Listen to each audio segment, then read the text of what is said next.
చిరంజీవి గారు ఇచ్చిన డబ్బులు ఇవన్నీ ఏమవుతున్నాయి? ఎవరికి ఖర్చు పెడుతున్నారు? ఏం ఆస్తులు కొంటున్నారు మీరు?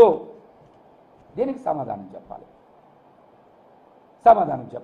ఇంకో ముఖ్యమైన విషయం, హరిహర వీరమలు సినిమా 4 సంవత్సరాల పైనుంచి తీస్తున్నారు. ఇప్పటికే 3-4 సంవత్సరాలు అయింది కదా ఆ సినిమా తీస్తున్నారు. అక్కడ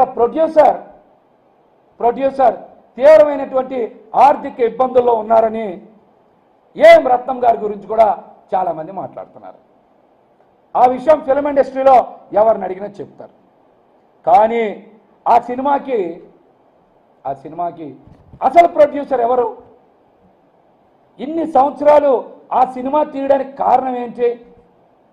ఆ తర్వాత మీరు చాలా సినిమాలు ఒప్పుకున్నారు కదా, అవన్నీ పూర్తి చేశారు కదా.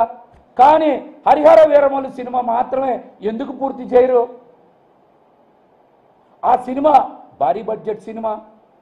మీకు వచ్చిన డబ్బులు, మీకు ప్యాకేజీ ద్వారా వచ్చిన డబ్బుల్ని బ్లాక్ని వైట్ చేయడానికి హరిహర వీరమల్లు సినిమా రూటింగ్ అవుతుందనే అనుమానం చాలామందికి కలుగుతుంది.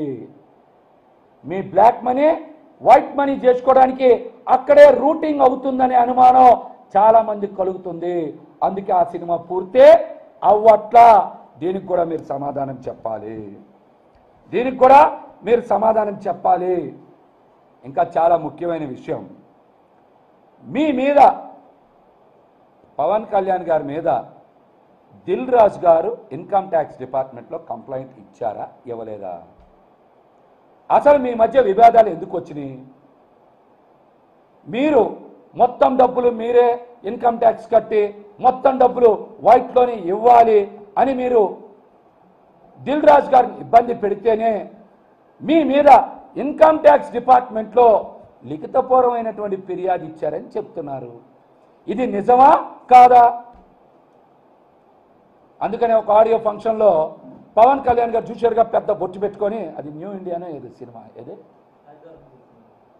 ఏదో ఆ సినిమాలో ఒక అభిమానం వస్తే ముట్టుకోగానే చీ పో పో అని బాగా తిట్టాడు ఆయన ఆ రోజున అని. దిల్ రాజు గారు కొద్దిగా అర్థం చేసుకోండి సార్, కొద్దిగా చెప్పండి సార్ అన్నాడు. ఆ రోజు మాకు అర్థం కాల, మీ మీద దిల్ రాజు గారు ఇన్కమ్ ట్యాక్స్ డిపార్ట్మెంట్లో ఫిర్యాదు ఇచ్చారన్న విషయం. మాకు కూడా ఇంటెలిజెన్స్ చెప్తుంది సార్ ఇలాంటివన్నీ. మీకే కాదు ఇంటెలిజెన్స్ చెప్పేది, మాకు కూడా ఇంటెలిజెన్స్లో చెప్తారు కొంతమంది ఇలాంటి విషయాలు. మీరు చెప్తారు కదా మాటకి ఇంటెలిజెన్స్ చెప్పిందని, ఇలాంటి విషయాలు మాకు ఇంటెలిజెన్స్ వాళ్ళే చెప్తారన్న విషయం మీరు కూడా తెలుసుకోవాలి. అసలు 2014 నుంచి 2024 వరకు మీరు చేసిన సినిమాలు ఎన్ని? సూపర్ హిట్ అయిన సినిమాలు ఎన్ని? డిజాస్టర్ అయిన సినిమాలు ఎన్ని? మీ సంపాదన ఎంత? మీ మెయింటెనెన్స్ ఎంత? పార్టీకి ఇచ్చింది ఎంత? మీరు కొన్న ఆస్తులు ఎంత? మీ పేరు మీద బినామీల పేరు మీద కొన్న ఆస్తులు ఎంత? దీనికి కూడా మీరు సమాధానం చెప్పాలని మేమైతే